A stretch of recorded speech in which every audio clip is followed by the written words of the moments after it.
ಎಲ್ಲರಿಗೂ ನಮಸ್ಕಾರಗಳು. ನಾನು ಎಂ ಅಶ್ವಥ್ ಕುಮಾರ್, ಹೊಸಕೋಟೆ ಪತ್ರಕರ್ತರು.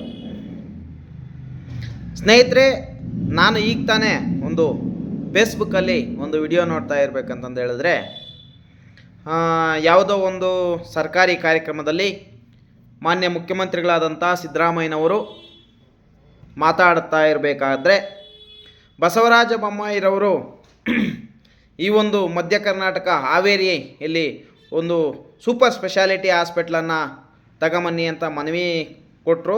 ಆದರೆ ಆಯಿತು, ನಾನು ಆ ಭರವಸೆಯನ್ನು ಈಡೇರಿಸ್ತೀನಿ, ತಗೊಂಬರೋಣ ಅಂತ ಮಾನ್ಯ ಸಿದ್ದರಾಮಯ್ಯನವರು ಮಾತಾಡ್ತಾಯಿದ್ರು. ಮಾನ್ಯ ಮುಖ್ಯಮಂತ್ರಿಗಳಿಗೆ ನಾನು ಈ ಮೂಲಕ ಒತ್ತಾಯಪಡಿಸ್ತಕ್ಕಂಥದ್ದು ಏನಪ್ಪ ಅಂತಂದು ಹೇಳಿದ್ರೆ, ಹಾಗೂ ಮನವಿ ಮಾಡ್ಕೊಳ್ತಾ ಇರ್ತಕ್ಕಂಥದ್ದು ಏನಪ್ಪ ಅಂತಂದು ಹೇಳಿದ್ರೆ, ಮಾನ್ಯ ಸಾಹೇಬ್ರೇ, ಈ ಒಂದು ವೈದ್ಯಕೀಯದಲ್ಲಿ ಬಡವರಿಗೆ ತುಂಬ ಕಷ್ಟ ಇದೆ. ಬಡವರು ಸೂಪರ್ ಸ್ಪೆಷಾಲಿಟಿ ಹಾಸ್ಪಿಟ್ಲಿಗೆ ಹೋಗಿ ಟ್ರೀಟ್ಮೆಂಟ್ ತಗೊಳಕ್ಕಾಗೋದಿಲ್ಲ.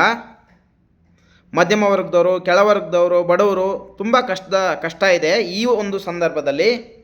ಅದಕ್ಕೋಸ್ಕರ ಇಡೀ ಕರ್ನಾಟಕ ರಾಜ್ಯದಲ್ಲಿ ಎಲ್ಲ ಜಿಲ್ಲೆಗಳಲ್ಲಿ ಒಂದೊಂದು ಸೂಪರ್ ಸ್ಪೆಷಾಲಿಟಿ ಹಾಸ್ಪಿಟ್ಲ್ಗಳನ್ನು ಈ ಮುಖಾಂತರ ಆದರೂ ತಾವು ತಗೊಂಬರ್ಬೇಕಂತಂದು ಹೇಳ್ಬಿಟ್ಟು ನಾನು ಒತ್ತಾಯ ಮಾಡ್ತಾ ಇದ್ದೇನೆ. ಮತ್ತು ತಾವುಗಳು ಈ ಒಂದು ಕರ್ನಾಟಕದಲ್ಲಿ ಅತ್ಯಂತ ದೀರ್ಘಾವಧಿ ಕಾಲದಲ್ಲಿ ಆಡಳಿತ ನಡೆಸಿರ್ತಕ್ಕಂಥ ಪ್ರಪ್ರಥಮ ಮುಖ್ಯಮಂತ್ರಿ ಅಂತಕ್ಕಂಥದ್ದನ್ನು ಬ್ರೇಕ್ ಬೇರೆ ಮಾಡಿದಿರಿ. ಇವಾಗ ಅದರ ಗುರ್ತಕ್ಕಾದ್ರೂ ಪ್ರತಿ ಜಿಲ್ಲೆಯಲ್ಲಿ ಒಂದೊಂದು ಸೂಪರ್ ಸ್ಪೆಷಾಲಿಟಿ ಹಾಸ್ಪಿಟ್ಲ್ಗಳನ್ನ ತಗೊಂಬಂತಂದು ಹೇಳಿದ್ರೆ ಅದರಂಥ ಪುಣ್ಯದ ಕೆಲಸ ಇನ್ನೊಂದಿಲ್ಲ.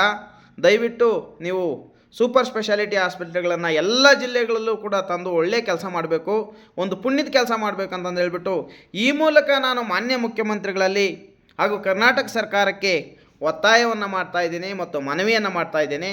ನಮಸ್ಕಾರ.